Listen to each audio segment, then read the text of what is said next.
അമരമ്പലം പാട്ടക്കരിമ്പിൽ വനഭൂമിയിലെ മരം കടപുഴകി വീണ് 2 പേർക്ക് പരിക്ക്. പാട്ടക്കരിമ്പിലെ കുന്നുമൽ സലാമിന്റെ ഭാര്യ സൽമത്ത്, മകൾ ദിൻല ഷെറിൻ എന്നിവർക്കാണ് പരിക്കേറ്റത്. നിസാര പരിക്കേറ്റ് ഇവരെ നിലമ്പൂർ ജില്ലാ ആശുപത്രിയിൽ പ്രവേശിപ്പിച്ചു. സംസ്ഥാന സർക്കാരിന്റെ നവകിരണം പദ്ധതിയിൽ സ്ഥലം വിട്ടു നൽകിയ ഭൂമിയിലേക്കാണ് കരളായി വനത്തിലെ ഭീമൻ മരം കടപുഴകി വീണത്.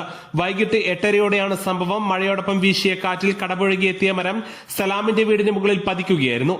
വീടിന്റെ അടുക്കളയും കോണിക്കൂടിന്റെ ഭിത്തിയും തകർന്നു. സൽമത്ത് അടുക്കളയിൽ ഭക്ഷണം പാകം ചെയ്തുകൊണ്ടിരിക്കുകയാണ് മരം വീണത്. തലനാരിഴക്കാണ് ജീവൻ നഷ്ടപ്പെടാതെ ഇവർ രക്ഷപ്പെട്ടത്. നവകരണം പദ്ധതി പ്രകാരം സർക്കാരിന് സ്ഥലം വിട്ടു നൽകാനുള്ള സമ്മതപത്രം കൈമാറിയെങ്കിലും പണം ലഭിക്കാത്തതിനെ തുടർന്ന് കുടുംബങ്ങൾ ഇവിടെ തന്നെ കഴിയുകയായിരുന്നു.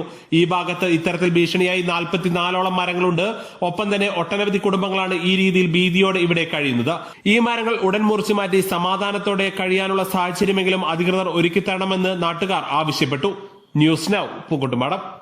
സ്വന്തം ഹൈസ്പീഡ് ഇന്റർനെറ്റ്, നമ്മുടെ സ്വന്തം ഇന്റർനെറ്റ്.